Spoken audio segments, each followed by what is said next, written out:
जन्माद्यस्य यतोऽन्वयादितरतश्चार्थेष्वभिघ्नस्वराट् तेने ब्रह्महृदायादिकवये मुह्यन्ति सूरया तेजो वारिमृदां यथा विनिमयो यत्र त्रिसर्गो मृषा धाम्ना स्वेन सदा निरस्तकुहकं सत्यं परं धीमहि अन्तर्याम्यखिलात्मनामगणिता ब्रह्माण्डकोट्युद्भव त्राणान्तान् कुरुते सुखादिजलदे भुवि भ्रमेणेव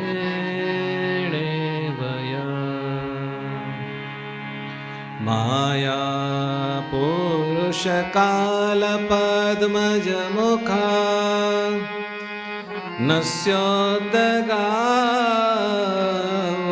यथा यस्याग्नां परिपालयन्ति सहजानन्दं हरिं तं भजे। ओम श्री पूर्ण पुरुषोत्तमाय नमो नमः। ओम श्री घनश्यामाय नमो नमः। ओम श्री नीलकंठ वर्णिराजाय नमो नमः। ओम श्री सहजानंद स्वामिने नमो नमः। ओम श्री अवतारिणे श्री स्वामीनारायण भगवते नमो नमः। ओम श्री श्रीजी महाराजाय नमो नमः। बोलो स्वामीनारायण भगवाननी जय। સર્વોપરી ધામ શ્રી સ્વામિનારાયણ મંદિર વરિયાઓમાં વિરાજમાન વાલા વાલા આરાધ્ય ઈષ્ટદેવ ભગવાન સ્વામિનારાયણ, પૂજનીય સંતો તથા આપ સર્વે ભક્તોને આજની રવિ સભામાં ભાવથી ભેટીને જય સ્વામી. વાલા ભક્તો,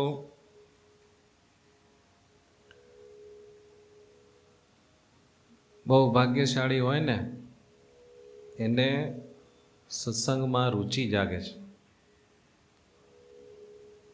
બીજી બધી બાબતમાં રુચિ જાગે, પણ સત્સંગમાં રુચિ જાગવી બહુ કઠણ કામ છે.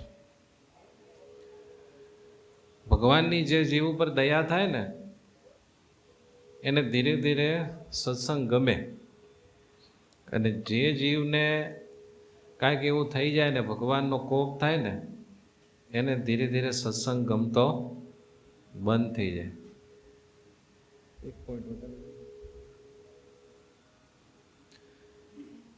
માટે તમે બધા અહીંયા સત્સંગનો લાભ લેવા માટે સમય કાઢીને પધારો છો ને એની નોંધ ભગવાન લેવો.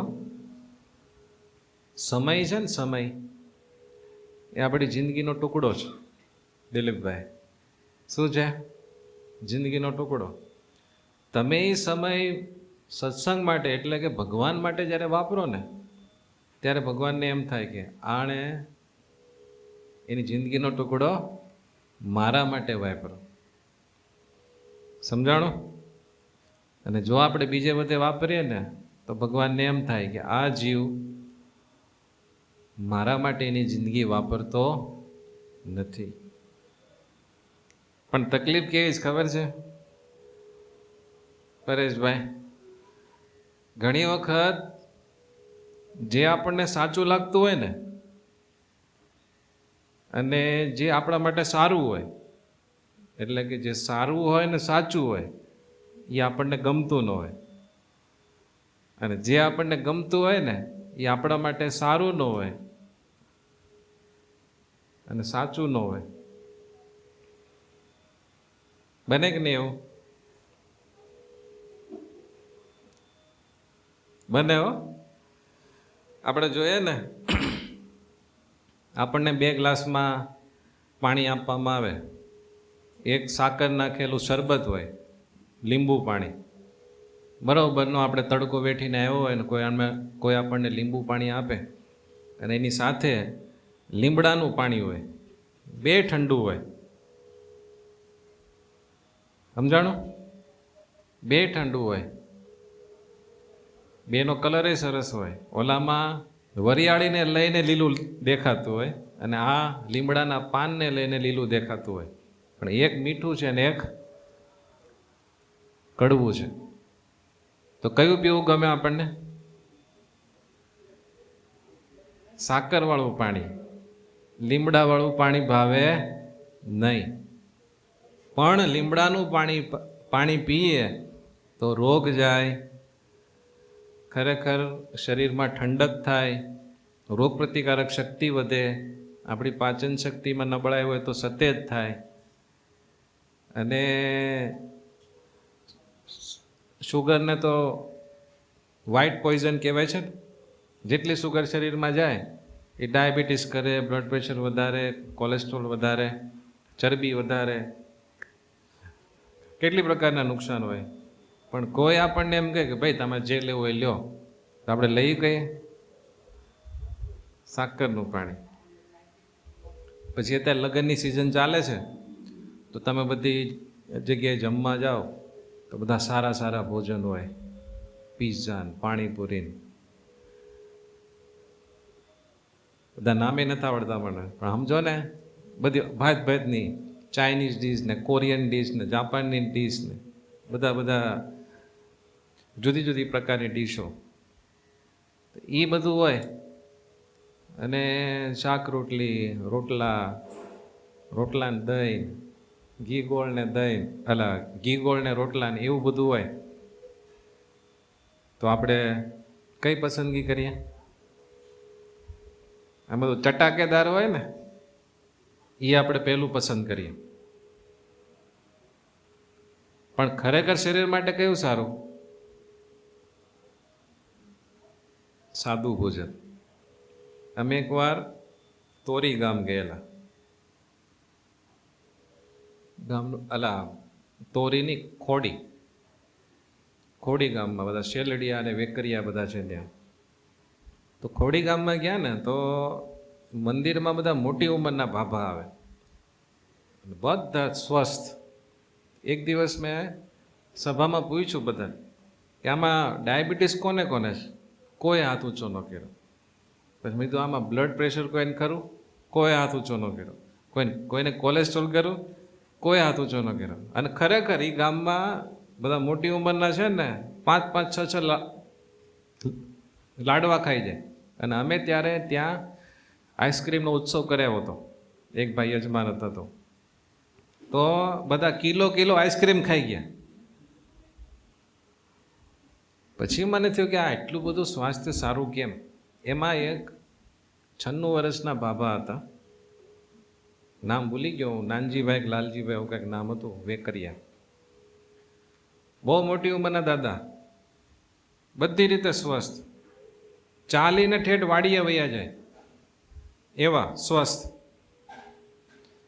પછી મેં પૂછ્યું, દાદા તમારે 96 વર્ષ થયા તોય તમારું એટલું બધું સ્વાસ્થ્ય સારું છે, તમે જમવાનું તમારે આખી દિનચર્યા શું છે? તો કે દિનચર્યામાં બીજું કાંઈ નહીં, પણ મારો એક નિયમ છે, રોજ એકવાર 2-4 કિલોમીટર હાલી નાખવાનું અને જે ખાતા હોય ખાઈ લેવાનું. એટલે જે ખાતા હોય ખાઈ લેવાનું. એટલે શું ખાવ તમે? જે કે વર્ષોથી ફિક્સ છે, બાજરાનો રોટલો અને ભેંસનું દૂધ. મેં કીધું 2 ટાઈમ? કે ના 3 ટાઈમ. 3 ટાઈમ રોટલો ને દૂધ ખાવાનું. શાક હોય તોય ભલે, દાળ હોય તો એ બધું વધારાનું, પણ રોટલો ને દૂધ તો ફિક્સ જ. મેં કીધું કાંઈ ગોળ ગોળ ખાવા? એટલે ગોળ તો હોય જ ને, કે રોટલો, ભેંસનું દૂધ ને ગોળ. મેં કીધું તો તમને ડાયાબિટીસ નહીં, કાંઈ નહીં. મેં તો આ ભેંસનું દૂધ તો બધા ખાવાનું ના પડે, કોલેસ્ટ્રોલ થઈ જાય, કે કાંઈ ન થાય. કે પણ કે સ્વામી એમાં એવું છે, બીજા બધા છે ને આચર કુચર બહુ નાખે પેટમાં, એ કે પછી બધા રોગ થાય જ ને.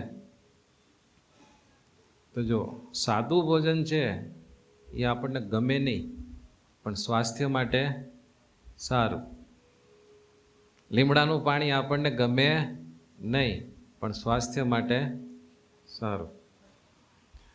મોબાઈલ આપણે ઓછો વાપરીએ એ આપણા ફાયદામાં કે નુકસાનમાં? ફાયદામાં ને. પણ આપણને આમ જાજો વાપરવો ગમે. ગમે શું? કે ભાઈ થોડોક આમ, આ બધા છોકરાઓને અત્યારે એટલા બધા મોબાઈલના વ્યસન છે, તમે જેને પૂછો ને તો કે 2 કલાક જોઉં, 3 કલાક જોઉં છું, અને રીલ્સ જોયા જ કરે. ગમે છે, પણ એમાં ફાયદો નથી, છે ને. એક ભાઈને મસાનો પ્રોબ્લેમ, એટલે હવે અને ભેગી એને પાણીપુરીની આસક્તિ બરાબરની. હો, એટલે જ્યારે પાણીપુરી ખાય ને એટલે એટલી બધી બળતરા થાય, રોવા જેવો થઈ જાય. પણ તોય અઠવાડિયા પાણીપુરી ન ખાય તો એને હાલે નહીં. પાણીપુરી ખાવી ગમે છે, પણ ખરેખર એમાં એનો ફાયદો નથી. પાણીપુરી ન ખાય એ નથી ગમતું, પણ એમાં એને લાભ છે. એમ આપણા જીવનમાં આપણને જે ગમે છે ને એમાં સુખ હોતું નથી, અને જે નથી ગમતું ને એમાં સુખ હોય છે. આપણને કોઈ કંઈક સવારમાં છે ને તમારે 15 મિનિટ ધ્યાન કરવાનું, આપણને ગમે? બીજું બધું કરી, કલાક તોડા મારી, પણ 15 મિનિટ ધ્યાન કરવું ગમે નહીં. આપણે અહીંયા ધૂન શરૂ થઈ જાય, કીર્તન શરૂ થઈ જાય, તોય સભાનો લાભ લેવા માટે આવ્યા હોય અહીંયા આવીને ન બેસે, બાર આટા મારે કે ક્યાંક બે. સમજાણું? મનને રખડવું ગમે છે, પણ એમાં ફાયદો નથી. પણ અહીંયા કલાક 2 કલાક આપણે સ્થિર આસન રાખીને બેસીએ, ભલે આપણને ગમે ન ગમે, પણ તમે જ્યારે અહીંયાથી જાઓ ત્યારે ફાયદો થાય કે ન થાય? ભગવાનનું ભજન, ભગવાનનું ધ્યાન, ભગવાનનું નામ સ્મરણ કરવું, ભગવાનની મૂર્તિને સંભાળવી, આ બધી વસ્તુ આપણને ગમતી નથી. ગમે? અને જે ગમતી વસ્તુ એ થાય કે નહીં વારે વારે? એમાં કોઈને ટોકવું પડે? પણ એ બધી વસ્તુ આપણને ઓછી ગમે. પણ જો એમાં ગમે ન ગમે એ સાઈડ ઉપર મૂકીને જો કર્યા કરીએ, ફાયદો થાય કે નહીં? કેવો મોટો ફાયદો થાય? નરકમાં જવાના હોય ને તો અક્ષરધામમાં જાય, એ કે નાનો ફરક કહેવાય. માટે સત્સંગમાં આવવું, ધૂન કીર્તન સાંભળવા, ભગવાનનું નામ સ્મરણ કરવું, ધ્યાન, ભજન, કથા, કીર્તન, જે કાંઈ આપણે ભગવાન સંબંધી કરીએ છીએ, સેવા, આ બધું આપણા મનને ગમે નહીં. એટલે ગુણાતીતાનંદ સ્વામી કહેતા કે સત્સંગ કરે ને એ કોઈને ગમતું નથી. દેહને નથી ગમતું, મનને નથી ગમતું, આપણા સંબંધીઓને નથી ગમતું, ઇન્દ્રિયો અંતઃકરણને નથી ગમતું. માટે એ તો નવો આદર છે, વિષયનો તો ઢાળ છે. ગુણાતીતાનંદ સ્વામી કહેતા કે ખાવામાં અને વિષય ભોગવવામાં, ખાવા હોવા અને વિષય ભોગવવામાં કોઈને ગુરુ કરવો પડતો નથી. કોઈને શીખવાડવું પડે? શું કામ? જન્મો જન્મનો ઢાળો છે, અભ્યાસ છે. પણ ભગવાનના માર્ગે ચાલવું એ તો નવો આદર છે. એમાંય ઘણા એવા તેજસ્વી આત્માઓ હોય કે જેના ઉપર ભગવાનના સંતની પૂર્વજન્મમાં બહુ મોટી કૃપા થયેલી હોય. તો એ નાની ઉંમરમાં એટલા બધા સારા ભક્ત હોય, એટલા બધા સારા ભજનના અંગવાળા હોય, સેવાના અંગવાળા હોય, તો આખો દિવસ એ જ કર્યા કરે ને તો એને નકરો રસ આવે, મજા જ આવે. આપણે સવારમાં એક ડાયા દાદા આવે છે, સવારમાં આવે 8:30-9 વાગે, ઠાકોરજી પોઢે ત્યાં સુધી કીર્તન ગાય. એમની ઉંમર છે લગભગ 85 વર્ષ. નહીં હરી દાદા? 85 વર્ષ જેટલી ઉંમર છે. 3 કલાક એક ધારા કીર્તન ગાય. કીર્તન ગાતા ગાતા થાકે, થોડી વાર પ્રદક્ષિણા કરે, પણ 3 કલાક નક્કર ભજન કરીને જાય. રોજનો ક્રમ. કેટલી ઉંમર છે? 85 વર્ષ. અને ભગવાન એનું ધ્યાન એ રાખે છે. સ્વાસ્થ્ય એકદમ સારામાં સારું. બોલો, તમારે જોવો હોય તો આવજો સવારમાં. દાદા ધામમાં વયા જાય ને પછી આપણે એની વાત કરીએ એની કરતાં છે. અને એવા ભાવથી રાગ તાલનું કાંઈ નહીં હો, પણ કીર્તન ગાયા કરે ગાયા કરે ગાયા કરે, એવા મસ્ત ગાય. હું થાળ લઈને આવું ને ત્યારે હું થાળ ન ગાઉં તો એ ગાય, 2-4 થાળ ગાય, પણ ભગવાન સંબંધી આખું કર્યા કરે. અને ઘરે હોય ને તો ઓલી મંત્ર પોથી હોય એમાં સ્વામિનારાયણ સ્વામિનારાયણ લખ્યા કરે, માળા કરે, એના બધા પાઠના બધા નિયમ છે.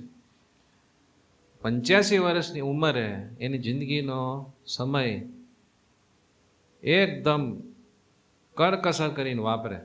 ભગવાન સિવાય ક્યાંય ન જવા દે.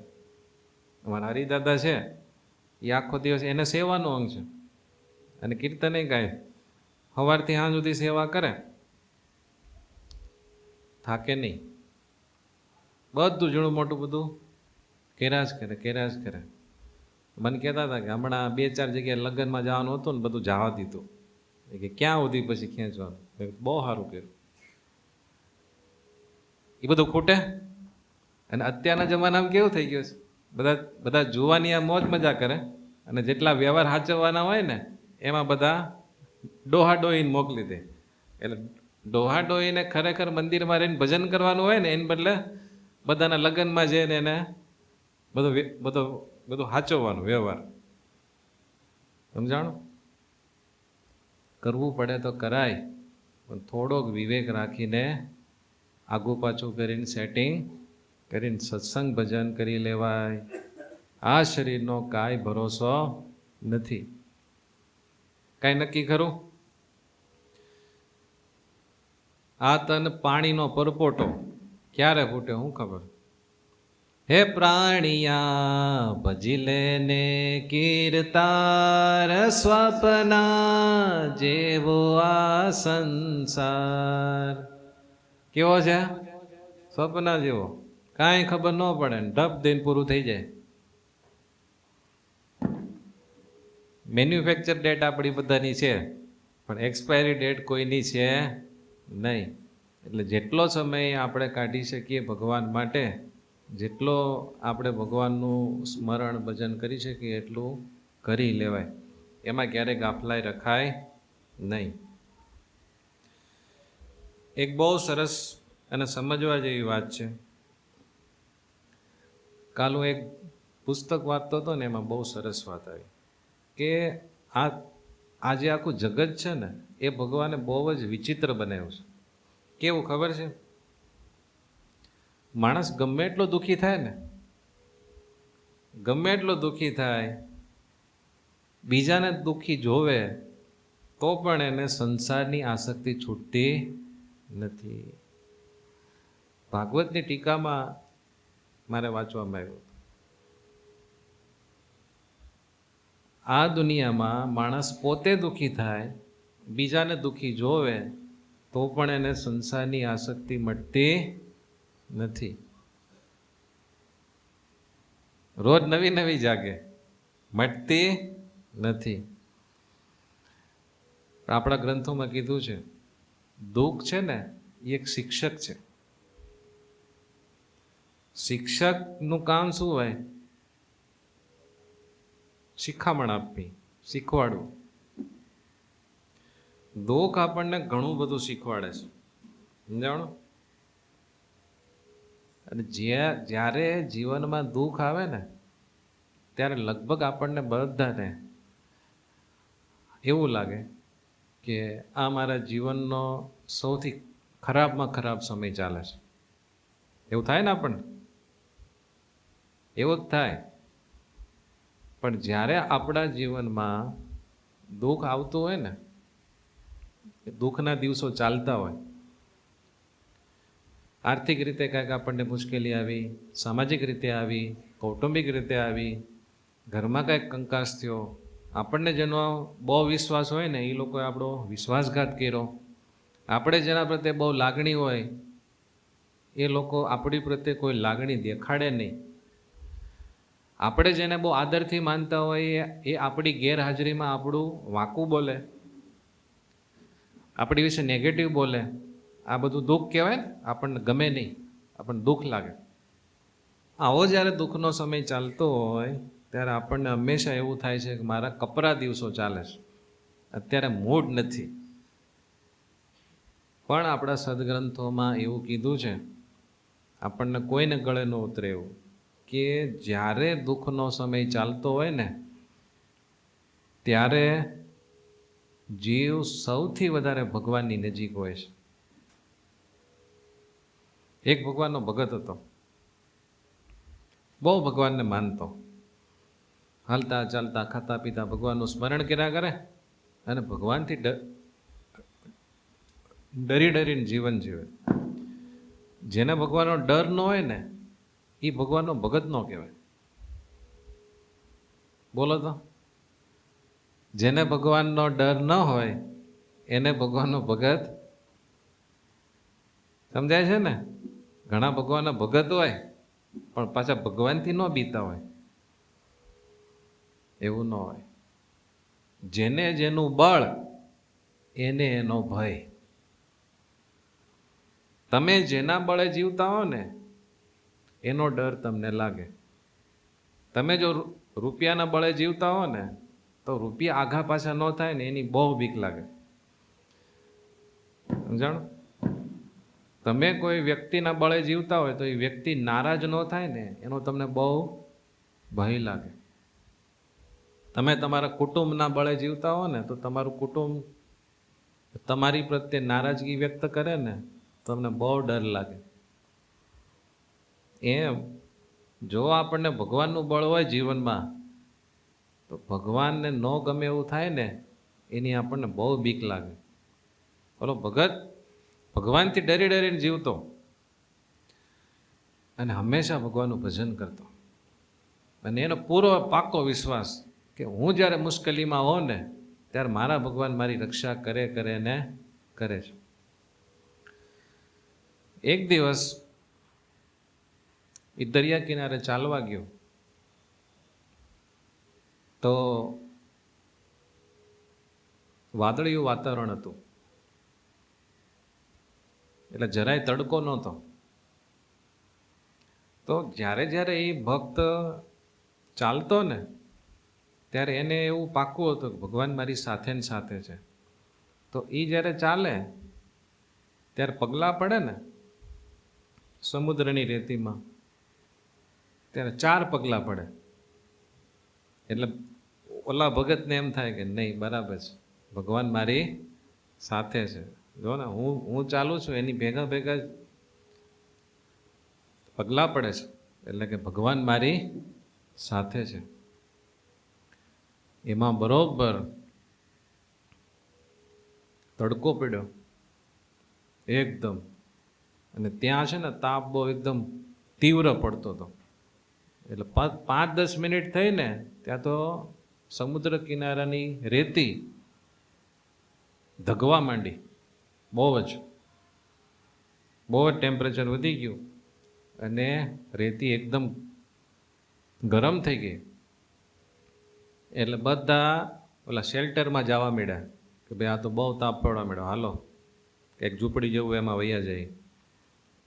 ત્યારે આ ભગતને થયું કે અત્યારે કેટલા પગલાં પડે છે.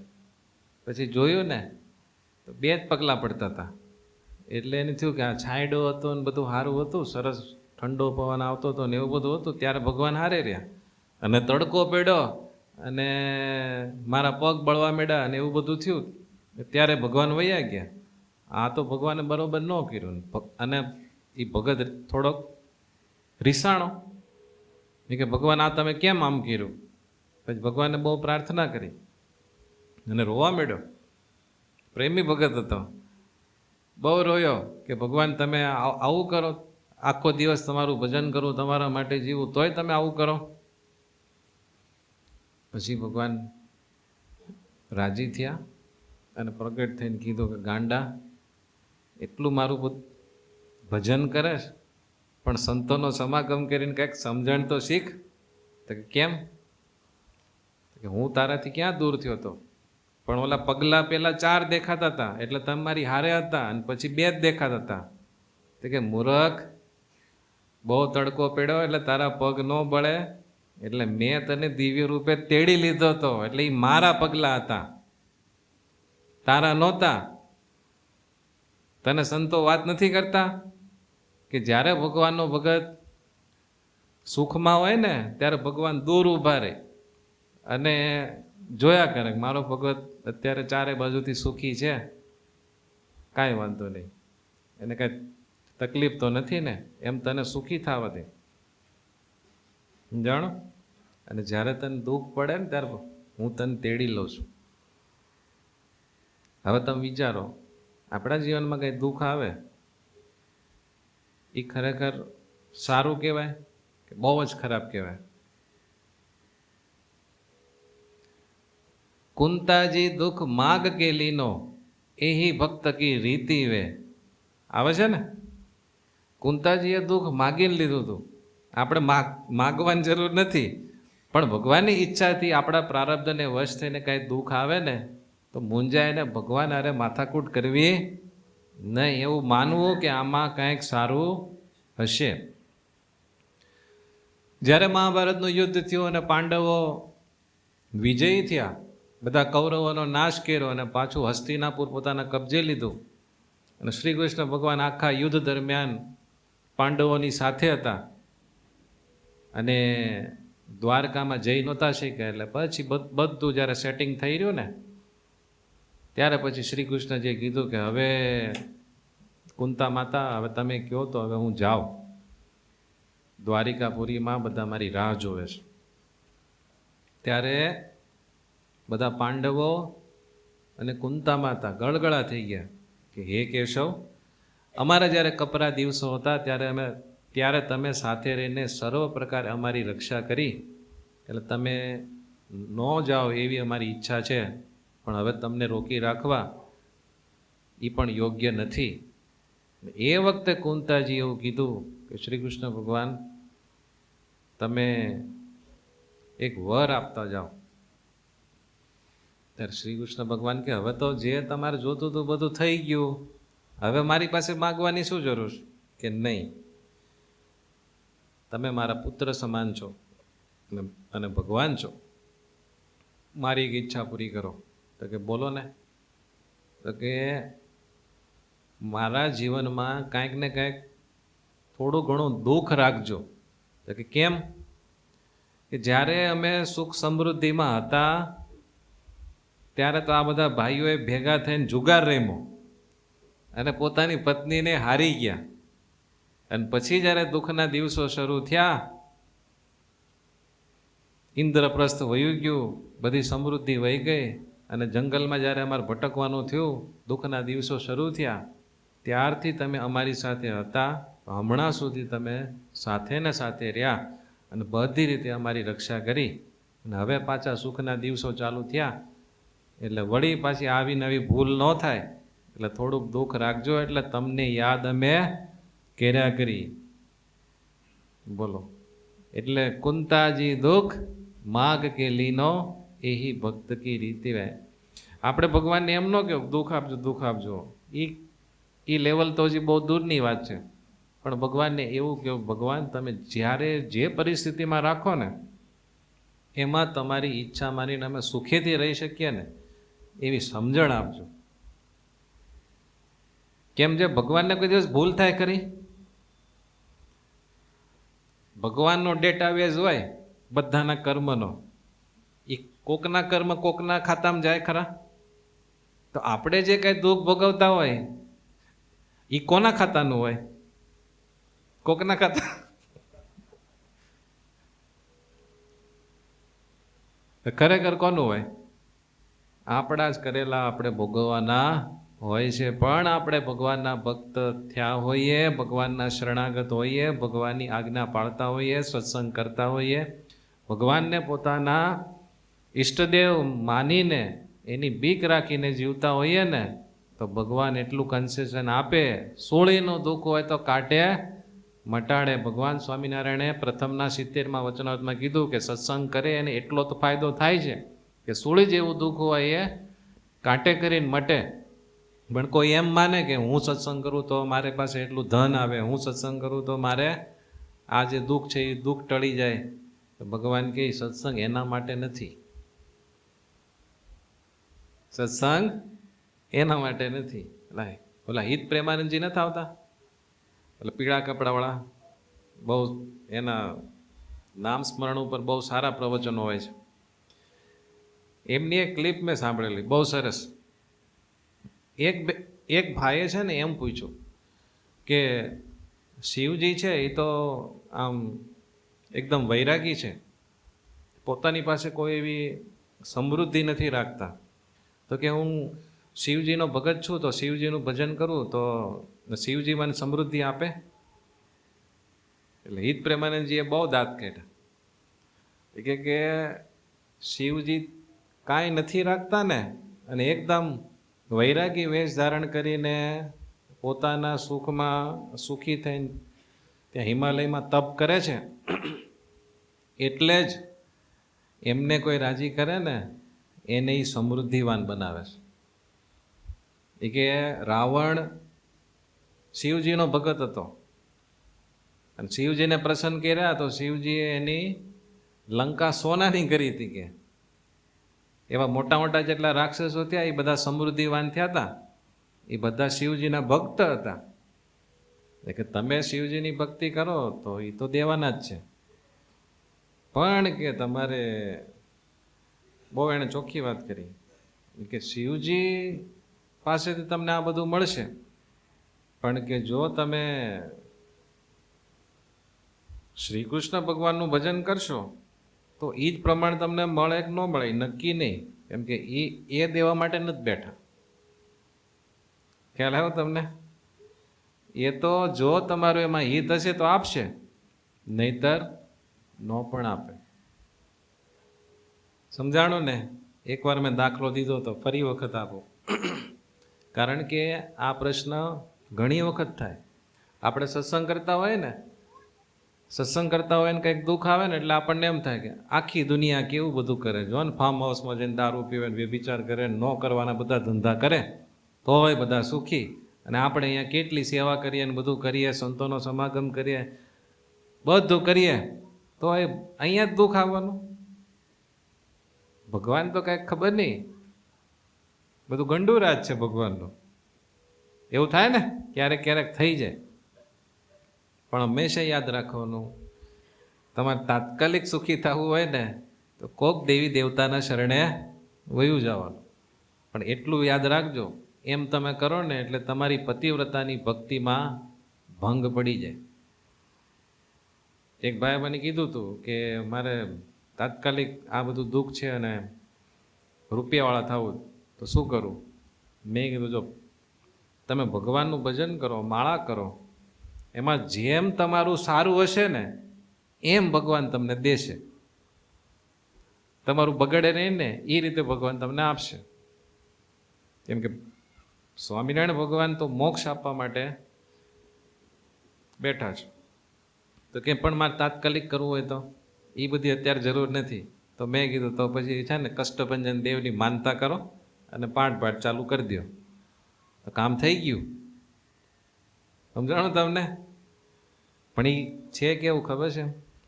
તમારા ઘરે કોઈ મહેમાન આવે, તમે એને સારી રીતે જમાડો અને બધું કરો, તો પહેલાં એવો રિવાજ હતો કે કોઈ પણ મહેમાન જાય ને ત્યારે ઘરના નાના નાના બાળકો હોય ને એને 100ની નોટ આપે, 50ની નોટ, જેવી જેની કેપેસિટી. 500ની નોટ એ છોકરાના હાથમાં આપે. ત્યારે છોકરા નાના નાના હોય ને એને એમ થાય, જો આ મહેમાન કેવા હારા, આપણને સીધી 500ની નોટ દીધી. અને હું તો કે મારી મમ્મીને મારા પપ્પાને કહું કે મને આપો પૈસા, તો કે માંડ 5 રૂપિયા 10 રૂપિયા આપે. એવું થાય કે નહીં નાના બાળકને? આપણે નાના બાળક જેવા છીએ. એટલે આપણને એમ થાય, જોયું ઓલા તો જરીક કરીએ 500 રૂપિયા નોટ આપે, અને આ સ્વામિનારાયણ ભગવાન તો કાંઈ આપતા નથી. પણ એ બાળકને ખબર નથી કે એ મોટો થશે, ગુણિયલ બનશે, તો એનો બાપ એની જેટલી સંપત્તિ છે એ બધી છોકરાના નામે કરવાના છે. એમ સ્વામિનારાયણ આપણા બાપ છે. આપણે એના ડાયા દીકરા રહીએ તો બધી સંપત્તિ આપણને ન આપે. અને એને ખબર છે સાચી સંપત્તિ કઈ છે. જીવને જન્મ મરણના ચક્રમાંથી કાઢીને અને અનાદિકાળથી મોહ માયામાં અને વાસનામાં જીવ જે લપેટાયેલો છે, કારણ શરીરથી યુક્ત છે, એ બધું સાફ કરીને ચોખ્ખો કરીને એને એવો મુક્ત બનાવો છે કે કાયમ માટે અક્ષરધામમાં રહીને દિવ્ય મૂર્તિનું સુખ માણે. યદગત્વા નિવર્તન્તે અપ્રાપ્ય મનસાસહ. એવા ધામને પામે કે જ્યાં જઈને પાછું ક્યારેય પડવાનું થતું નથી. આ લોકનું તો બધું ક્યારે ધૂળ ધાણી થઈ જાય ને કાંઈ ખબર પડતી, બીજું કાંઈ દુઃખ ન આવે ને હમણાં તમને ખબર પડે કે મારે કેન્સર આવ્યું, કોઈ વાતનું સુખ રહે? હમણાં ગિરીશભાઈ મને કહેતા હતા કે પથરીનો દુખાવો થાય છે, કે પેન કિલર લઈને આવ્યો છું. પણ કે દુખાવો જ્યારે થાય ને ત્યારે એવું લાગે કે આખું જગત દુઃખમય છે, નાશવંત છે. કાંઈ વાત ન લાગ્યો. આપણે છે ને બધા પેરામીટર સેટ કર્યા હોય ને, 2 દિવસ કાંઈક ભગવાન એવી પીડા મૂકે ને એટલે એમ લાગે આ બધું શું કામનું, આ બધું શું કામનું. માઇકલ જેક્સન કેટલો રૂપિયાવાળો હતો, કેટલો સમૃદ્ધ હતો, કેટલો સમૃદ્ધ. જેટલી બધી ઓલી રાઇડ્સ ને મોટા મોટા ગાર્ડનો, જે કાંઈ બધી ફેસિલિટી હોય ને, સ્ટેડિયમ બેડિયમ, બધી પ્રકારના સ્ટેડિયમો, બધું એના બંગલામાં હતું. બોલો, કોઈ વાતની ખામી નહીં. જે પ્રકારની સ્ત્રી જોઈએ એ બધું મળે, ખાવા જોવું જે જોઈએ એ મળે. એ ભાઈ કાળિયો હતો, તેણે બોલો એ ધોળો થવા માટે 2-4 ધોળિયાને રાખેલા. એ લોકો થોડા થોડા સમયે એની ચામડી ડોનેટ કરે, અને આ ભાઈ એની ચામડી લઈને વ્હાઈટ દેખાય. એમ બધી રીતે એ જે કહે ને, આમ ગણો ને તો એક પ્રકારનો સત્ય સંકલ્પ જેવો કહેવાય. જે સંકલ્પ કરે ને એને બધું મળતું હતું. તો એ માણસ એક સમય એવો આવ્યો, એણે એની ડાયરીમાં એવું લખેલું કે હું નાના બાઉલમાં કોઈ માછલીને રાખી હોય ને એના જેવી મારી હાલત છે. અને મેં મારી જિંદગીમાં સુખના 7 દિવસ પણ જોયા નથી. અને જ્યારે એ મર્યો ત્યારે એટલો બધો ડિપ્રેશનમાં હતો કે એને રાતે ઊંઘ જ નહોતી આવતી. એ માણસે ઊંઘ લેવા માટે એક વખત જાજો ડોઝ લઈ લીધો, એમાં નાની ઉંમરમાં મરી ગયો. અત્યારે તો ક્યાંય લક 84માં કૂતરો બિલાડો થઈને ફરતો હશે, આપણને તો શું ખબર પડે. પણ જેવા એના કર્મ હશે એ પ્રમાણે એની ગતિ થઈ હોય. એટલી બધી સમૃદ્ધિ, લોકપ્રિયતા, નેમ ફેમ, પ્રોસ્પેરિટી બધું ધૂળધાણી થઈ ગયું ને, કાંઈ વાર લાગી? અત્યારે કોઈ મોટી સત્તાવાળા હોય, હમણાં ઓલા મુંબઈના ઓલા નો વૈયા ગયા હેલિકોપ્ટરમાં, શું નામ એનું, ઓલા અજીત પવાર, બરાબર છે? એ ભાઈને ખબર નહીં હોય કે મારું મૃત્યુ નક્કી થઈ ગયેલું છે. બધું થઈ ગયું ધૂળધાણી. હવે એણે જે કાંઈ ભેગું કર્યું હોય ને એના વાઈફ ને એના છોકરાને બધા વાપરશે. સમજાઈ ગયું ને? એટલે બહુ સરસ આપણા ગ્રંથોમાં લખ્યું છે કે દુઃખ એક શિક્ષક છે. એને છે ને બહુ નેગેટિવ દ્રષ્ટિકોણથી સ્વીકારવું નહીં. સમજાણું તમને? સુખ અને દુઃખ, સુખ અને દુઃખ એ બંનેનો ભોગ પણ કરી શકાય અને ઉપયોગ પણ કરી શકાય. સુખ અને દુઃખનો ભોગ પણ કરી શકાય, ઉપયોગ પણ કરી શકાય. હવે તમને થશે ભોગ કર્યો કોને કહેવાય અને ઉપયોગ કર્યો કોને કહેવાય? થયો પ્રશ્ન? તો જવાબદાર ન કરો કામનું. થયો પ્રશ્ન? હવે સાંભળો. સુખનો ભોગ જ્યારે માણસ કરે ને ત્યારે એ શું કરે ખબર છે? જ્યારે સુખના દિવસ હોય ને ત્યારે નકરા ટેસડા જ કરે. સમજણ? એના ઇન્દ્રિયો અને અંતઃકરણને ને એના શરીરને જેમ સુખ થાય ને એવું બધું જોયા કરે, ખાધા કરે, ભોગવા કરે. પોતાના માટે બધું એ સુખને વાપર્યા કરે. એને સુખનો ભોગ કર્યો કહેવાય. અને ઉપયોગ કર્યો કોને કહેવાય? કે જ્યારે માણસ સુખી હોય ને, એના જ્યારે સુખના દિવસો ચાલતા હોય ત્યારે એ સુખનો સેવામાં ઉપયોગ કરે. સેવા ખરેખર છે ને સુખી માણસો વધારે કરી શકે, જો એને સદબુદ્ધિ હોય તો. સુખનો સદુપયોગ એટલે સેવા. સમજાણું? જો સુખી માણસથી સેવા ન થતી હોય ને તો એ સુખનો દુરુપયોગ કરે છે, એટલે કે એનો ભોગ કરે છે, અને એ સુખ એને 100% નડવાનું. અને કોઈ સુખી માણસ હોય અને એ જો સેવામાં એ સુખને વાપરે તો એ સુખ એને બહુ મોટો ભગવાનનો રાજીપો પ્રાપ્ત કરાવનારું થાય. બરાબર? હવે દુઃખનો ભોગ કર્યો કોને કહેવાય? કે જ્યારે માણસના જીવનમાં દુઃખ હોય ને ત્યારે મૂંઝાઈ જાય, ડિપ્રેશનમાં વયો જાય, ટેન્શનમાં ન બોલવાનું બોલી નાખે, ક્રોધ કર્યા કરે, કોકની હારે બાંધે. ખ્યાલ આવ્યો તમને? અને છેવટે કાંઈ ન થાય ને આત્મહત્યા કરે. આ બધો દુઃખનો ભોગ કર્યો કહેવાય. હવે મજાની વાત છે કે દુઃખનો ઉપયોગ કર્યો કોને કહેવાય? તો જ્યારે માણસના જીવનમાં દુઃખ હોય ત્યારે દુઃખમાંથી શિક્ષણ લે અને જગતમાંથી વૈરાગ્ય પામે, એ દુઃખનો ઉપયોગ કર્યો કહેવાય. જેટલા દુનિયામાં મહાન માણસો થયા ને એ બધાના જીવનમાં એક બે વાર નહીં, અનેક વાર દુઃખો આવ્યા. અને દુઃખોમાંથી એ લોકોએ જોરદાર પ્રેરણા લીધી, શિક્ષણ લીધું, કંઈક શીખ્યા અને પાછા બેઠા થયા. અને એ લોકોએ જે કાંઈ સફળતા મેળવીને જે તે ક્ષેત્રમાં, એમ એ બધાએ સફળતા મેળવી. શું કામ? દુઃખનો ઉપયોગ કર્યો.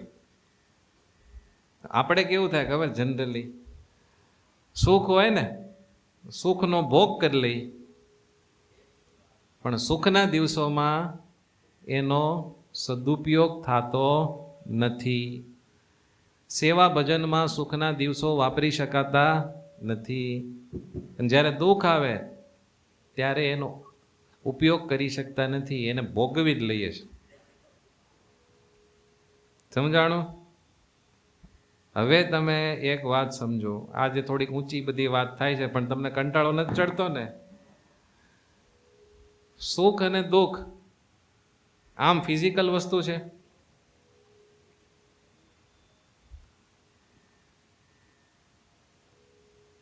ભલે લાગે પણ નથી હો.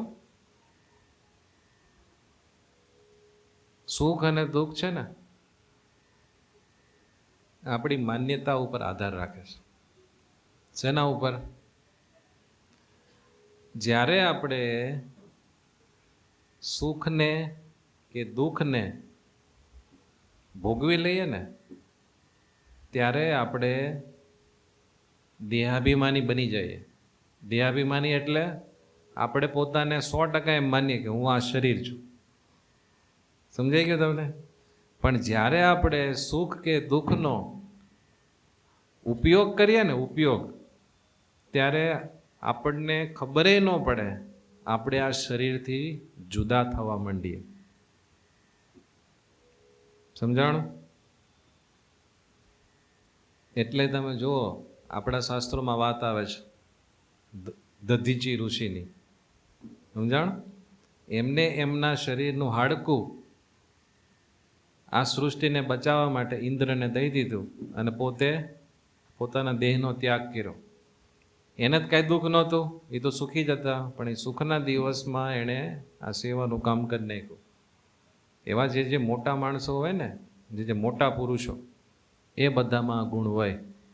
જ્યારે એ સુખી હોય ને ત્યારે આખા સંસારને સુખી કરીને જાય, અને જ્યારે એ પોતે દુઃખી હોય ને ત્યારે દુઃખમાંથી એવી જોરદાર પ્રેરણા લે અને જ્ઞાન મેળવે કે એ જ્ઞાનને લઈને એ પોતે સુખી રહે અને બીજા કેટલાયને સુખી કરી નાખે. એટલે જીવનમાં જ્યારે દુઃખ આવે ને, આપણને કોઈને નથી ગમતું, પણ દુઃખને ભોગવવાનો નહીં, પણ એનો ઉપયોગ કરવાનો. એનો ઉપયોગ કરવો એટલે બહુ સરસ એક વાત છે કે જ્યારે માણસ સુખી હોય ને, ચારે બાજુથી સુખથી ઘેરાયેલો હોય, સુખ સમૃદ્ધિના સાધનો હોય, ચારે બાજુ એની વાહવા થતી હોય, બધા એને બોલાવતા હોય, ત્યારે માણસના મનમાં રજોગુણ અને તમોગુણની પ્રધાનતા હોય. અને જ્યારે રજોગુણ અને તમોગુણ માણસના મનમાં વધારે પ્રવર્તતા હોય ત્યારે માણસને બહારની તરફ જવાની ગતિ હોય. ખ્યાલ આવ્યો તમને? આમ હજી કરો, હજી જોઈએ, હજી ભોગવો, આવી જ ભાવના ચાલતી હોય. એટલે માણસ આમ જવાના બદલે આમ જ જયા કરે, આમ જ ગયા કરે. પણ જ્યારે દુઃખ આવે ને, દુઃખનો મોટો ફાયદો એ આપણને વાસ્તવિકતાની નજીક લઈ જાય. શારીરિક, માનસિક, કોઈ પણ પ્રકારના દુઃખ આપણને આપણી વાસ્તવિકતા તરફ લઈ જાય. અને જ્યારે આપણે આપણી વાસ્તવિકતાની નજીક હોય ને ત્યારે આપણામાં સત્વગુણનું પ્રમાણ ખૂબ વધે. અને ત્યારે આપણી હિતની વાત હોય ને એ આપણને સમજાય, અને કોક કહે તો આપણે સ્વીકારી શકીએ. એટલે દુઃખ હંમેશા ખરાબ છે એવું માનીને દુઃખથી ભયભીત થવું નહીં. જ્યાં સુધી આપણે દુઃખથી ભયભીત થાય ને ત્યાં સુધી આપણે હંમેશા દુઃખી રહેવાના. કેમ કે આપણા બધા કર્મોનો બધો જે હોય જથ્થો એ ભોગવવાનો જ ખરો જ. ગમે ત્યારે દુઃખ આવે એટલે આપણે હેરાન પરેશાન થઈ જાય. પણ એમ નહીં, દુઃખ આવે તો પણ એને હેન્ડલ કરો, સુખ આવે એને પણ હેન્ડલ કરો, પણ એમાં લપેટાઈ જાવો નહીં. સમજાણું તમને? હેન્ડલ કરવું, તમને ખબર પડે હેન્ડલ કરવું એટલે એને ભેટી ન પડો. કોઈ સાપ આવે, સાપ અહીંયા સાપ આવે, આપણે સાપને પકડવો હોય તો આપણે શું કરીએ?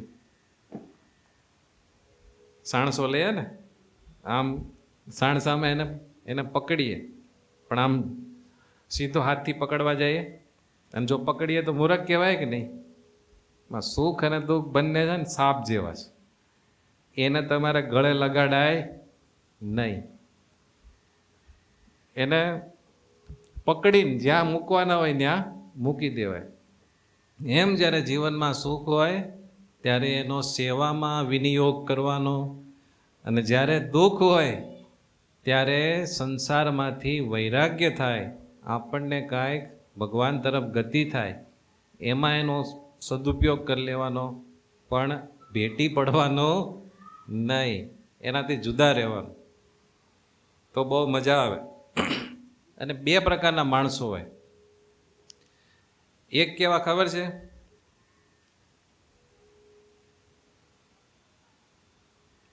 ક્યાંક ચાલા જતા હોય અને ઠોકર વાગે ને એટલે ઠોકર વાગે એટલે એને તરત થઈ જાય ખબર, અહીંયાથી આમ ચાલીએ તો ઠોકર વાગે એટલે આમ હવે નથી ચાલવા, સમજાણું?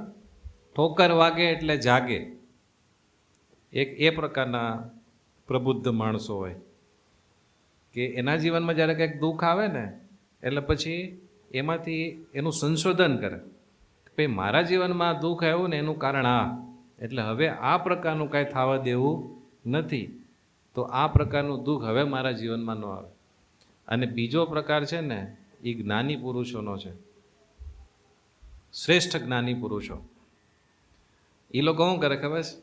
આખી દુનિયાનું ઓબ્ઝર્વેશન કરતા હોય, આમ જોવે, ઓલાને ઠેસ વાગે ને આપણે ત્યાંથી નથી હાલવાનું, સમજાણું તમને? અને તમે જોવો ને આપણા શાસ્ત્રોમાં અને જેટલા જેટલા સદવિચારો જેણે રજૂ કર્યા છે ને એવા બધા મોટા માણસો એક વાત કરી છે કે આપણે બીજા શાસ્ત્રો કદાચ ન વાંચી શકીએ ને તોય સાક્ષી ભાવે જગતને જોવાની ટેવ પાડવી. શું જોવાની ટેવ પાડી? જગતને જોયા કરું. તો તમે જોવો ને તો બીજા જે જે બાબતે દુઃખી થતા હોય ને એ જોઈને આપણે નહીં કરવા. આપણને ખબર પડે કે ભાઈ જે માવા ખાતા હોય એ બધાને કેન્સર થાય, હેરાન થાય, પરેશાન થાય, એના ખોટા ખર્ચા થાય, એ સોપારી ખાઈ ખાઈને આખું શરીર ગળી જાય, કેલ્શિયમ બધું શરીરમાં ઘટી જાય, બધું ભાત ભાતને એને નુકસાન છે. એટલે જો આણે આવું કર્યું તો આને નુકસાન થયું, એટલે આપણે ન કરવું, એટલે પૂરું. એમ તમે જુઓ તો માણસમાં કોઈ દુઃખ રહે ખરું? અને બીજી તમને વાત કહું, પોતાના દોષ જોવામાં છે ને આપણે બધા કાયર છીએ. કેવા? કાયર. પણ કોકે ભૂલ કરી એનું શું કારણ ને એનું વિશ્લેષણ કરવામાં આપણે બધા માસ્ટર છીએ કે નહીં? કોકને બોલવામાં ભૂલ થાય, કોકને કંઈક કામકાજમાં ભૂલ થાય, ધંધામાં ભૂલ થાય, વ્યવહારમાં ભૂલ થાય, સંબંધોમાં ભૂલ થાય, તો આમાં કોની કેટલી ભૂલ એનું બધું આમ એક દોરાવાનું બધું માપ લેવાની તાકાત આપણા બધામાં છે. આપણી ભલે ન ખબર પડે પણ કોકની તો આપણને બધી ખબર પડે. તો એ જે એક પ્રકારનો દુર્ગુણ કયો એનો સદુપયોગ કરવાનો. કેવો? કે ભાઈ ઓલો આ બાબતે દુઃખી થયો છે ને એટલે આપણે એ ધંધો કરવો નહીં. કોઈ વ્યક્તિ એનામાં એટલી તાકાત ન હોય અને કોક શક્તિશાળી માણસ પાસે જાય ને બેફામ બધું બોલી ગયો અને પછી બધા ભેગા થઈને એને બરોબરનો માર્યો, એ વાત આપણે જોઈ તો પછી ખ્યાલ આવી ગયો ને કે ભાઈ આ રીતે તેવડ ન હોય તો કોકને જઈને ખીજવાય નહીં. તો તમે વિચારો, સવારથી સાંજ સુધીમાં આમ જો માણસ બધું શીખતો રહે એના જીવનમાં કોઈ દુઃખ રહે ખરું? અને બીજી ગુણાતીતાનંદ સ્વામી એક વાત એ કરી કે બીજાની જે વાત આપણને ન ગમતી હોય ને એ આપણે ન કરવી. સમજાણો? તમે ચપ્પલ બહાર કાઢ્યા તો તમારા ચપ્પલ ઉપર કોઈ ચપ્પલ કાઢે તો તમને ગમે? કોણે કાઢ્યા એમ ગોતવા નહીં જવાનું. આણે જેણે કાઢ્યા હશે એ મને ન ગમ્યું એટલે મારે કોઈના ચપ્પલ ઉપર ચપ્પલ કઢાય નહીં. તમે આમ જતા હોય ને કોઈક છોકરા કે કોઈ વડીલ કચરું નાખ્યું તો આપણને એમ થાય કે મંદિરમાં કેમ કચરું નાખ્યું આણે? ન ગમ્યું ને, બીજાનું આપણને ન ગમ્યું ને એ આપણે નહીં કરવાનું. ગુણાતીતાનંદ સ્વામી એવા આશીર્વાદ દીધેલા છે કે બીજામાં જે નબળાઈ હોય એ આપણને ન ગમતી હોય ને એ જો આપણામાંથી દૂર કરીએ તો વગર કોઈ સાધને આપણે નિર્દોષ થઈ જાય. સમજાઈ ગયું ને? આ રીતે આપણે શીખતું રહેવાનું. બુદ્ધ હતા, બુદ્ધ, ગૌતમ બુદ્ધ, એને ઓબ્ઝર્વેશન જ કર્યું. એના બાપાએ એને કોઈ મૃત્યુના સમાચાર ન મળે ને એ પ્રમાણે નાનપણથી મોટા કરેલા. અને એક વખત જાતા હતા અને કોઈક વૃદ્ધનું મૃત્યુ થઈ ગયું અને એને લઈને જાતા હતા ત્યારે ગૌતમે એના સારથીને કીધું કે આ શું છે? તો કે ભાઈ આ શબ છે. તો કે શબ એટલે? તો કે બસ જેમાંથી પ્રાણ નીકળી જાય ને એ શબ થઈ જાય. તો કે પ્રાણ નીકળી જાય એટલે કે બસ જે તત્વ હતું એ શરીર છોડી દે. તો કે આ મારા શરીરમાં કોઈ તત્વ છે? તો કે હા, કે તમે તત્વ છો ને આ તમારું શરીર છે. તો કે મારે મરી જવાનું? કે એ તો હવે મારે કેમ કહેવું, પણ આ તો સૃષ્ટિનો નિયમ છે. એટલી ખબર પડી અને ગૌતમ બુદ્ધે સંસારનો ત્યાગ કરી દીધો. બોલો, ઓબ્ઝર્વેશન કેવું કર્યું જોરદાર. એમ આપણા પાસે શક્તિ છે જ, પણ આપણે એને જોઈએ એમ વાપરતા નથી. સમજાઈ ગયું ને? વાત કરવાની હતી બીજી, પણ આજ બીજી વાત થઈ ગઈ છે. વાંધો નથી ને?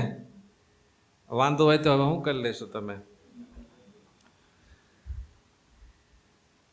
મારે વાત કરવાની હતી મહાભારતની, પણ બીજી બધી વાત થઈ ગઈ. જ્યારે કૌરવ અને પાંડવોનું યુદ્ધ થવાનું નક્કી થયું, મહાભારતનું યુદ્ધ થવાનું છે, એના બ્યુગલ વાગવા માંડ્યા, ત્યારે પાંડવોની પાસે સેના ઓછી હતી અને કૌરવોના પક્ષમાં બહુ બધા રાજાઓ હતા, એટલે એનું સૈન્ય બહુ મોટું હતું. એટલે બંને પક્ષને દ્વારકાધીશની સેના પ્રાપ્ત કરવાની ઈચ્છા હતી.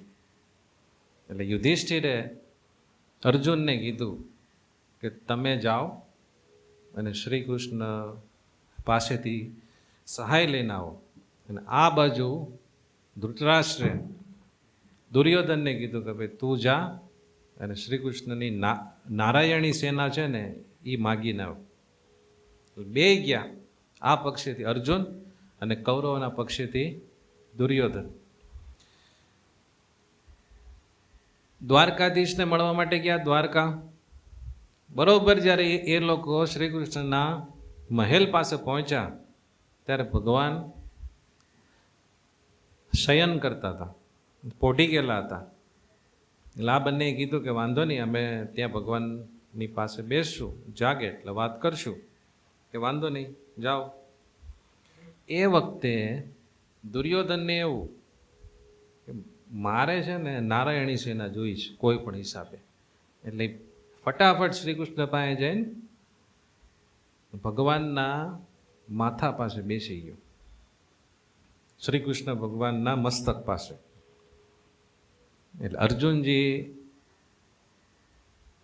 શ્રી કૃષ્ણ ભગવાનના ચરણ કમળ પાસે બેઠા. થોડીક વાર બે રાહ જોઈ એટલે ભગવાન જાગ્યા. એટલે ભગવાન જાગ્યા એટલે તરત જ દ્રષ્ટિ ક્યાં જાય? સમજાણો? સીધી દ્રષ્ટિ ગઈ અર્જુન ઉપર. આમાંથી શીખવાનું એ છે કે જે ચરણનો દાસ થાય ને એની એ વ્યક્તિ ઉપર ભગવાનની નજર થાય છે. જે દાસ થઈને રે એની ઉપર ભગવાનની નજર થાય છે. એટલે ભગવાને કીધું કે બોલો અર્જુન, શું જોઈએ છે? સીધું પૂછી લીધું. એટલે દુર્યોધન કે એ નહીં, હું અહીંયા પહેલાં બેઠો હતો એટલે પહેલાં હું કહું એમ તમે કરો. તો કે પણ મેં તો પહેલાં તને નથી જોયો, મેં પહેલાં અર્જુનને જોયો એટલે પહેલાં એ માગશે. ત્યારે દુર્યોધને બધી ધડ કરી, પણ શ્રી કૃષ્ણ ભગવાન કહે ના, પેલું માગશે તો અર્જુન જ. તો બોલો, બે ઓપ્શન છે, એક તો મારી નારાયણી સેના અને એક હું. અને કે મેં પ્રતિજ્ઞા કરી છે કે હું જેના પક્ષે જઈશ ને હું કોઈ હથિયાર ધારણ કરીશ નહીં. હવે અમારા બેમાંથી તમારે જે જોઈએ લઈ લો. એટલે અર્જુનજીએ શું લીધો કે ભાઈ સૈન્ય નથી જોતો, તમે મારા પક્ષે રહ્યો. એટલે દુર્યોધન ખુશ થઈ ગયા. હા, મૂરખના મૂરખ પાંડવોને ક્યાં બુદ્ધિ જ છે. બસ મારે તો એ જ જોતું હતું કે તમે નારાયણી સેના આપો, કોઈ વાંધો નહીં. એમ કહીને દુર્યોધનના પક્ષમાં શ્રી કૃષ્ણ ભગવાનની નારાયણી સેના ગઈ અને પાંડવોના પક્ષમાં શ્રી કૃષ્ણ ભગવાન રહ્યા. હવે દેખીતી રીતે બધાને એમ થયું કે પાંડવો લોસમાં ગયા. નારાયણી સેના છે ને બહુ શક્તિશાળી કહેવાતી. દેવતાઓ સાથે યુદ્ધ કરી શકે ને એવી એકદમ સક્ષમ મોટા મોટા શસ્ત્ર અસ્ત્રધારી બધા એમાં યોદ્ધાઓ હતા. એટલે દેખીતી રીતે બધાને એવું લાગ્યું કે પાંડવો છેતરાઈ ગયા, દુર્યોધન ફાવી ગયો. હો પણ પછી જ્યારે યુદ્ધ થયું અને પાંડવોના સામે એવા એવા બધા યોદ્ધાઓ હતા. ભીષ્મ પિતામાને કેવું હતું વરદાન ખબર છે? ઈચ્છા મૃત્યુ. એ ડોહાને એમ થાય ને કે હવે મારે મરવું છે તો જ મરે. બોલો હવે, અને પાછો બધી રીતે માથા ભારે, એને કેમ મારવો? ભીષ્મ પિતામહ. પછી દ્રોણાચાર્ય પાસે બધા શસ્ત્રો તો બધા ભાતના હતા જ, પણ એક એવું વરદાન હતું કે કોઈ પણ બાણ એને સ્પર્શે નહીં. તમે ગમે એટલા બાણ મારો, હવે યુદ્ધ શેનાથી કરવાનું હોય? બાણથી જ કરવાનું હોય ને, પણ કોઈ બાણ એને સ્પર્શે નહીં. પછી કર્ણ જન્મજાત કવચ અને કુંડળથી યુક્ત હતો, અને એની પાસે એવા બધા શસ્ત્ર હતા કે જેને કોઈ એનો તોડ નહોતો. શ્રી કૃષ્ણ પાસે નહોતો. એક બધા પાંડવોને ખલાસ કરી શકે એવા બધા હતા કે નહીં? તોય શ્રી કૃષ્ણને માગેલા હતા. એવી બધી કળવળ કરીને શ્રી કૃષ્ણ ભગવાને એક પછી એક બધાને પાડ્યા. 5 પાંડવોમાંથી કોઈનો વાળ વાંકો થવા દીધો નહીં. અને કૌરવોની સેનામાં કેટલાય મોટા મોટા ધુરંધરો હતા, એ બધાને ધૂળ ચાટતા કરીને બધાનો સફાયો કરી નાખ્યો. પણ અર્જુનને કાંઈ થવા દીધું નહીં. આમાં આપણે શું સમજવાનું ખબર છે? આપણે બધાય પાંડવ છીએ કે કૌરવ છીએ?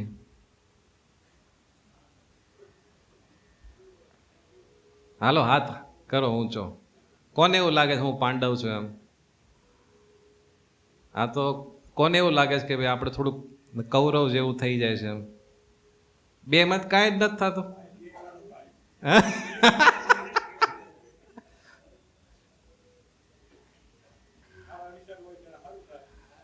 આપણે બધા છે ને કૌરવ જ છીએ.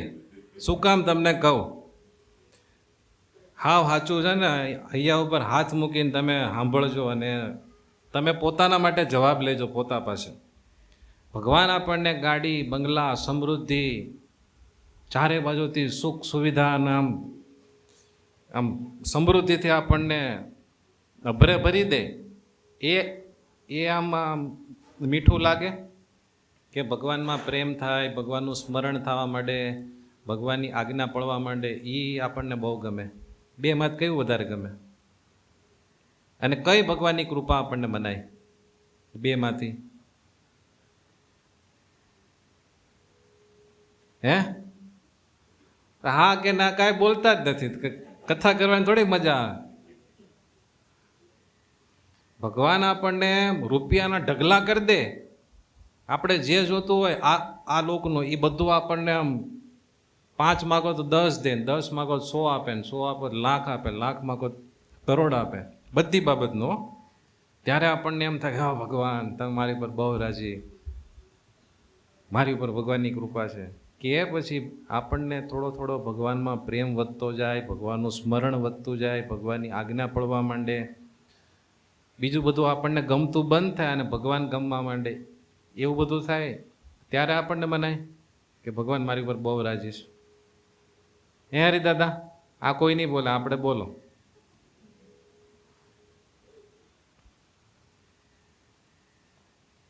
ભગવાનમાં પ્રેમ વધે, થોડુંક સ્મરણ વરણ થાય ને, એની કાંઈ આપણને નથી પડી.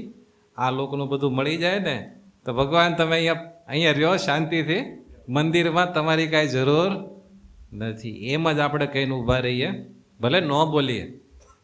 પ્રેક્ટિકલ છે કે નહીં? પણ અર્જુનની જેમ હે ભગવાન સુખ સમૃદ્ધિ દેવી હોય તો દેજો, ન દો તો કાંઈ નહીં, પણ તમારામાં પ્રેમ દેજો, તમારી આજ્ઞા પડે એવી મને તમે કૃપા કરજો, અને તમારું અખંડ સ્મરણ થાય, તમારી પ્રસન્નતા મને મળે, એના માટે હું સેવા સત્સંગ કરીને તમને ખૂબ રાજી કરી શકું એવું મને આપજો. એમ જો આપણે અર્જુનની જેમ ભગવાનને માગ્યા હોય ને તો આપણા કૌરવો જેવા જે મોટા મોટા કામ ક્રોધાદિક જે બધા દોષો છે ને, જે દેવતાઓએ નથી જીતી શકતા કે નથી કંટ્રોલ કરી શકતા, એ બધા ઉપર આપણે કંટ્રોલ મેળવીને ભગવાનને પામી જાય. હવે તમે કહો, આપણે કૌરવ છીએ કે પાંડવ છીએ? કૌરવ જ છીએ. ભગવાનમાં જ આપણને રસ નથી, બાકી બધામાં રસ છે. સમજાણું? અને બીજું બધું તો આપણે છે ને સત્સંગનું થોડું ઘણું શું કામ કરીએ છીએ કે ભાઈ આપણને ખબર છે કાંઈ પણ જોતું હોય તો કોની પાસે જવું પડે? ભગવાન પાસે. એટલે ભગવાન પાસે આવી છે. જો એમ ખબર પડે ને કે સ્વામિનારાયણ ભગવાન છે ને આ લોકનું કંઈ આપવાના જ નથી, મોક્ષ સિવાય કાંઈ નથી આપવાના, તો આ તો ભગવાને રામાનંદ સ્વામી પાસે 2 વાર માગી લીધા છે ને એટલે સારું છે. કયો નકર કોઈ મંદિરે જ ન આવો તમે. ભગવાને માગી લીધું કે ભાઈ મારો કોઈ ભક્ત હોય અન્ન વસ્ત્ર અને આબરૂએ કરીને ક્યારેય દુઃખી થાય નહીં, અને એને કંઈક રામપત્તર આવવાનું હોય તો મને આવે, અને એને રૂવાડે કોટી વીછીની વેદના થવાની હોય તો એ મને આવે, પણ તમારો ભગત મારો ભગત કોઈ દિવસ દુઃખી થાય નહીં. એવું રામાનંદ સ્વામી પાસે માગી લીધું છે. આપણને ખબર છે એટલે આપણને એમ રહે કે ના ના મહારાજ આપણું કામ કરશે. પણ જો એમ ચોખ્ખું કહી દે ને હમણાં પ્રગટ થઈને, તમે મારું ભજન જેટલું કરવું એટલું કરજો, તમારું લૌકિક કામ એક પણ નથી કરવાનો. હા, તમને અક્ષરધામના મુક્ત બનાવીશ. આપણે તરત જ કોક દેવી દેવતાને ગોતવા માંડ્યો.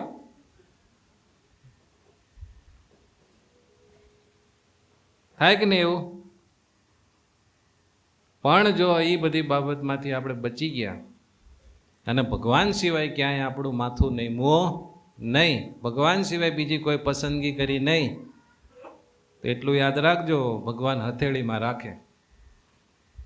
અને ભગવાનને બધી રીતે ખબર પડે કે આને કેટલો સુખી કરવો, કેટલો દુઃખી કરવો. કરતુમ અકર્તુમ અન્યથા કરતુમ સમર્થ ભગવાન છે. એના ભગતને કોઈ દિવસ દુઃખી થવા દે નહીં. ભગવાન વિશ્વંભર કહેવાય છે, આખા વિશ્વનું એ ભરણ પોષણ કરે છે, તો કોઈ દિવસ પોતાના ભક્તને દુઃખી થવા દે ખરું? તમે ક્યાંય એવું સાંભળ્યું કે ભગવાનનો ભગત ભૂખો ભૂખો મરી ગયો? એમ કોઈ દિવસ ન બને. પણ જરૂરિયાત બધાની પૂરી થાય છે, પણ મોજ શોખ તો કોઈના પૂરા થઈ શકતા નથી. સમજાણું ને? એટલે સત્સંગ બહુ સમજીને કરવો. આડેધડ કરીએ ને તો ક્યારેક ભગવાનનો અભાવ આવે. આપણને એમ થાય કે એટલું બધું કરી તો ભગવાન કેમ મારું નથી કરતા. એટલે તમે જોજો, કોક ભગવાનના ભગત હોય ને થોડાક દિવસ બહુ જોમમાં હોય, થોડાક દિવસ બહુ જોમમાં હોય, બધી સભામાં આવે, હે સેવા કરે ને બધું કરે. પછી 6-7 મહિના થાય ને તો આપણે ગોતવા પડે કે ઓલા આવતા હતા પહેલાં એ ક્યાં વયા ગયા, ક્યાં ગાયબ થઈ ગયા. તેના 2 કારણ હોય. કા ભગવાને એનું કામ ન કર્યું હોય, કા ભગવાને એનું કામ કરી દીધું હોય. એક છોકરો હતો, અમે 2 વર્ષ પહેલાં ગામડા વિચરણમાં ગયા હતા ને, ત્યારે એના ઘરે અમે પધરાવણી કરી. પછી કંઈક કોઈક કામકાજ નિમિત્તે અહીંયા આવ્યો હતો, તો થોડોક મૂડલેસ લાગતો હતો. એટલે મેં કીધું આ છોકરો કંઈક ટેન્શનમાં લાગે. એટલે મેં થોડી વાર બેસાડીને બધું પૂછ્યું. મેં કીધું કાંઈ ટેન્શન રહેશે? તો કે ના ના કાંઈ નથી. મેં કીધું કાંઈ હોય તો કે અમે ભગવાનને પ્રાર્થના કરશું, ખોટો મૂંઝામાં એમ. તો કે સ્વામી મારી ઉંમર થઈ ગઈ છે, 24-25 વર્ષ થઈ ગયા છે, અને સંબંધ ક્યાં થતો નથી કે. આવું કીધું. આ જો હાવ સાચી વાત છે, ભગવાનની સાક્ષી. એ કે મારો સંબંધ થતો નથી, એટલે બહુ ટેન્શન રહે છે, કંઈક તમે પ્રાર્થના કરો ને. પછી મને થોડીક દયા આવે. મેં કીધું એક કામ કર, તારે છે ને રોજ 21 માળા કરવાની આ સંકલ્પથી. મેં કીધું ભગવાન પાસે આવું ન મગાય, પણ કાંઈક હવે તારે જોતું જ હોય તો બીજે બધા જવું હોય એને કરતાં ભગવાન પાસે જ માગવું સારું. કીધું તું રોજ 21 માળા કરીને તું ભગવાનને પ્રાર્થના કરજે, અને દર રવિવારે તારે મંદિરે આવે, કોઈ પણ મંદિરે તું જઈને ત્યાં ભગવાનની સામે બેસીને 21 માળા કરજે અને પ્રાર્થના કરજે, તો ભગવાન તારું કામ કરશે. તો 1 વર્ષ એણે કર્યું. તો ગોઠવાઈ ગયું, એના મેરેજ થઈ ગયા. પણ જ્યાં સુધી નહોતું થયું ને ત્યાં સુધી કાયમ આવતો 10-15 દિવસે. જ્યારથી થઈ ગયો ને ત્યારથી દેખાણો નથી. હવે સમજાણો તમને? એટલી આપણે ભગવાનની જરૂર છે, ઝાઝી જરૂર નથી. એ કેવા પ્રકારનું ખબર છે? તમારો છોકરો સત્સંગ કરે ને તો સત્સંગ કરે, રોજ મા બાપને પગે લાગે, દારૂ ન પીવે, માવો ન ખાય, ખોટી જગ્યાએ જાય નહીં, કુસંગ એને લાગે નહીં, ખોટા પૈસા વાપરે નહીં, અને બરોબર તમે કહો એમ બધું કરે, ધંધામાં ધ્યાન દે, બીજે ક્યાંય ધ્યાન ન દે, ક્યાંય લફરું ન કરે. તમે જેની યારે એની સગાઈ કરો એને એને માન્ય રાખીને બધું એનો ઘર સંસાર એકદમ શાંતિથી ચલાવે. આ રીતે બધું કરે અને સત્સંગના સંસ્કાર શીખે તો કાંઈ વાંધો નહીં.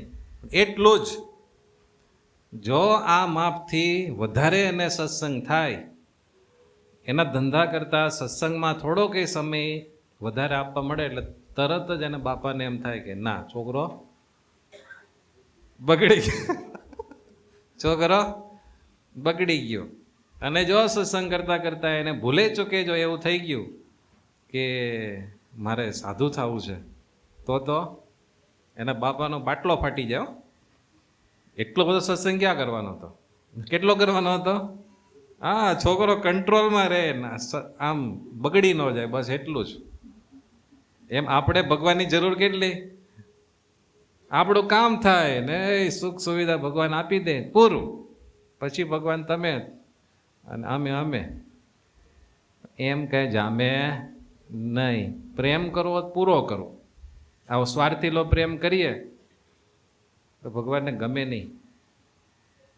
એનો મતલબ એમ નથી થતો કે તમારે કાંઈ જીવનમાં મુશ્કેલી હોય ભગવાન પાસે ન માગવું. ભગવાન પાસે માગવું. ભગવાન પાસે ન માગીએ તો કોની પાસે માગીએ? પણ સાથે સાથે એમ કહેવું કે ભગવાન અત્યારે આ જરાક મારે તકલીફ છે એટલે તમે મારું આ કામ કરજો, બાકી તો જેમ તમે મારું ગોઠવતા હોય એ બધું યોગ્ય જ હોય, પણ મને શાંતિ નથી એટલે હું તમને પ્રાર્થના કરું છું, મારું કામ કરજો. પણ છેવટે તો જેમ તમને ગમતું હોય એમ કરજો. એટલી ભગવાનને કાંઈ આમ છૂટ આપવી, એમાં બહુ ફાયદો છે. આ વાત જો કોકને સમજાઈ જાય ને બહુ મોટું કામ થશે. ક્યારેય આગ્રહપૂર્વક ટીંગાઈ ન જવું.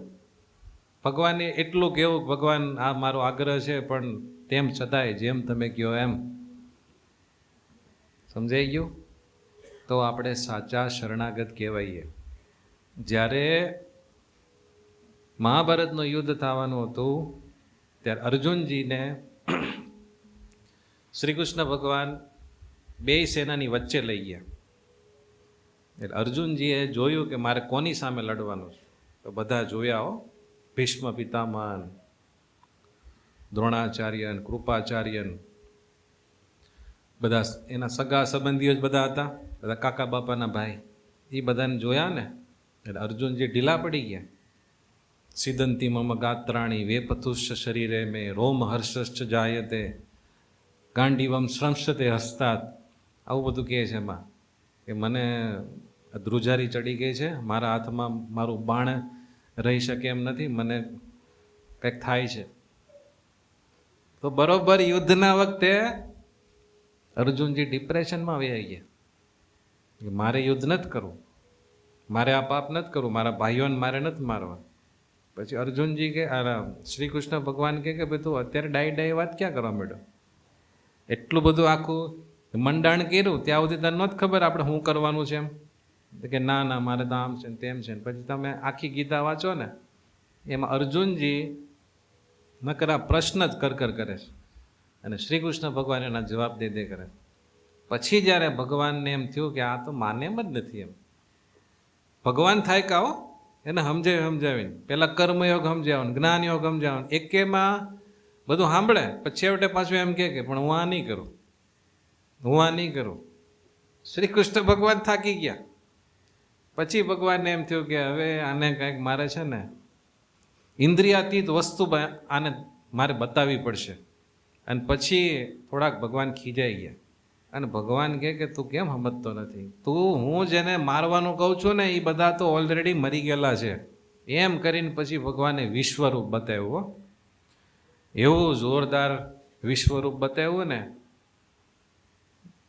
બિચારા બી ગયા. અર્જુનજી ડરી ગયા અને તરત પ્રાર્થના કરી કે હે ભગવાન, તમારું સૌમ્ય રૂપ છે ને મને પાછું બતાવો, આમાં તો મને કંઈક બીક લાગે છે.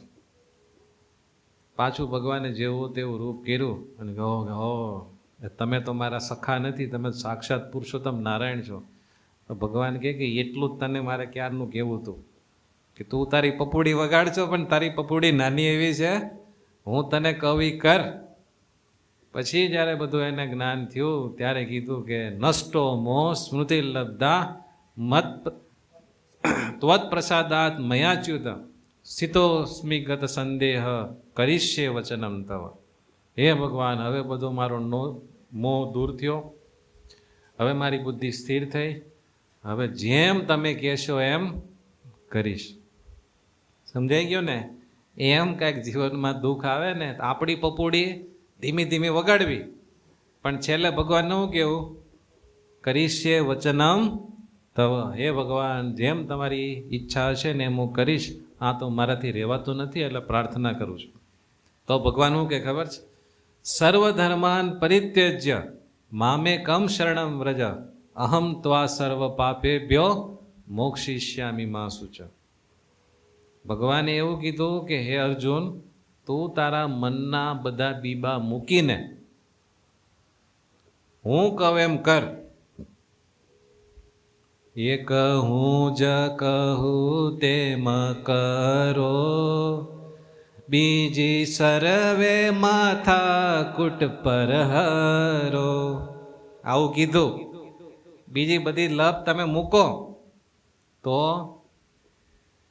હું તને બધા પાપમાંથી મુકાવીને તારો મોક્ષ કરીશ. સમજાઈ ગયું? એટલે આજે આપણે શરૂઆતથી અત્યાર સુધી વાત થઈ ને, ખરેખર ગીતાનો સાર છે. સમજાણું? એટલે જીવનમાં ક્યારે દુઃખ આવે ને તો અતિશય આગ્રહપૂર્વક કાંઈ માગ ન કરવું, અને માગવું જ હોય તો ભગવાનને થોડીક છૂટ આપવી. સમજાઈ ગયું ને? નકર ક્યારેક બહુ મોટો લોચો લાગી જાય. દાદા ખાચર તો કેવા મોટા ભગત હતા, બહુ મોટા ભગત ને. સ્વામિનારાયણ સંપ્રદાયમાં પાને પાને દાદા ખાચરનું નામ આવે તો એ દાદા ખાચરને દીકરો નહોતો થતો. જાણો? તમે જાણો છો એના કાકા જીવા ખાચર દાદા ખાચરના દ્વેષી હતા. દાદા ખાચર જે રીતે પાછો પડે ને એવા બધા દાવપેચ રમ્યા કરતા.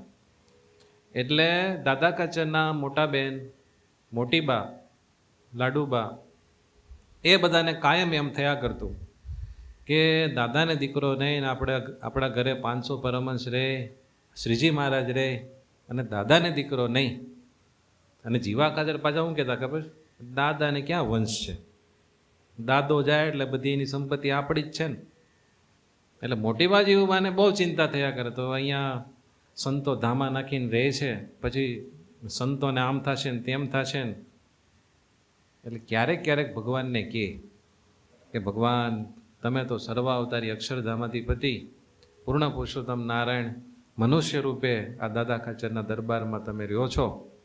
અમે તમને ભગવાન માનીએ છીએ, એમાં કોઈ સંશય નથી, પણ મહારાજ દાદાને દીકરો નહીં તો સંસારમાં થોડુંક ઓલું દેખાય કે સ્વામિનારાયણ ભગવાન જેના ઘરે રહે છે એ ભાઈને જ દીકરો નહીં થાય ને, તોય ભગવાન કાંઈ બોલે નહીં. વળી થોડાક દી જાય ને એટલે લાડુબા મોટી બા પાછી વાત કરે.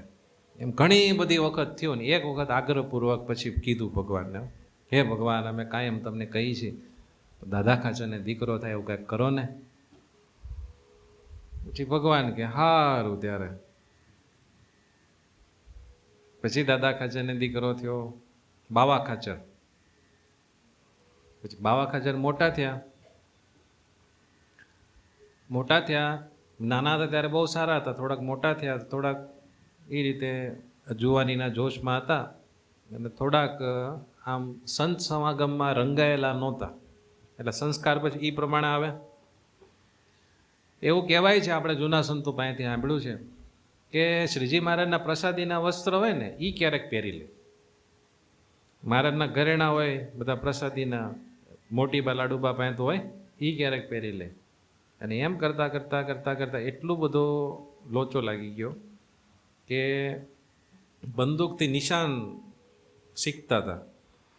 તેને હું જોમ ચડ્યો ને ગોપીનાથજીના મંદિરના કળશનું નિશાન લીધું અને એ કળશને ગોળી મારી.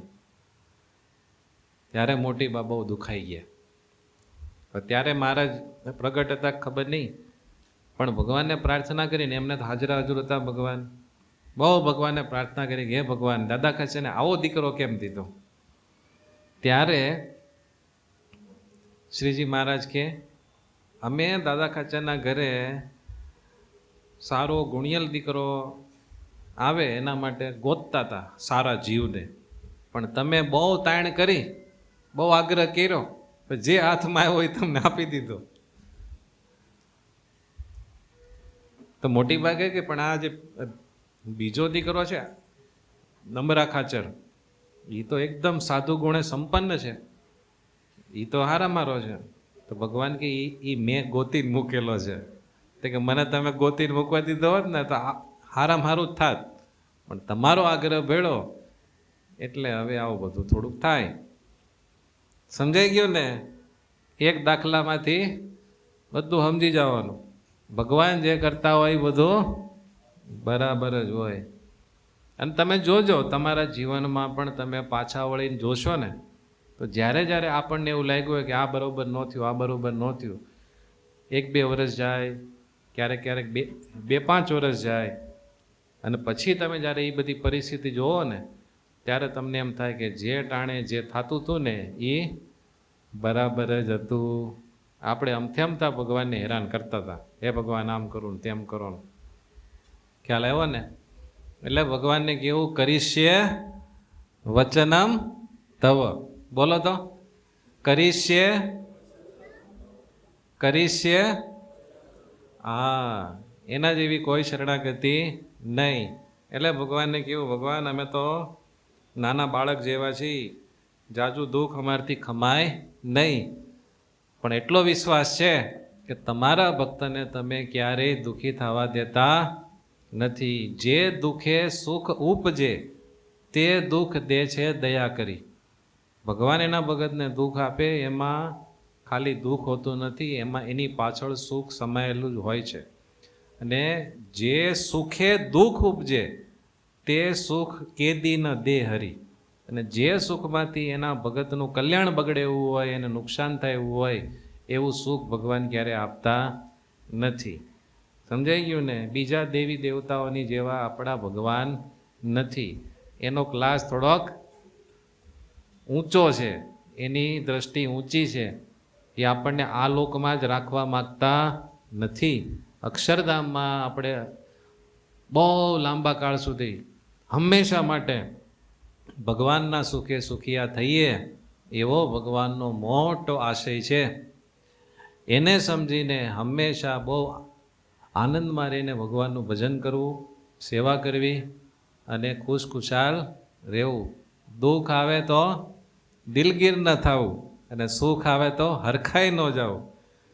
સુખ દુઃખને સમાન ગણીને ભગવાનનું ભજન કરવું. વાત કરવી હેલી છે, પણ થોડું થોડું જો પ્રેક્ટિકલ કરીએ ને તો બહુ મોટું કામ આપણું થઈ જાય અને ભગવાન રાજી થાય.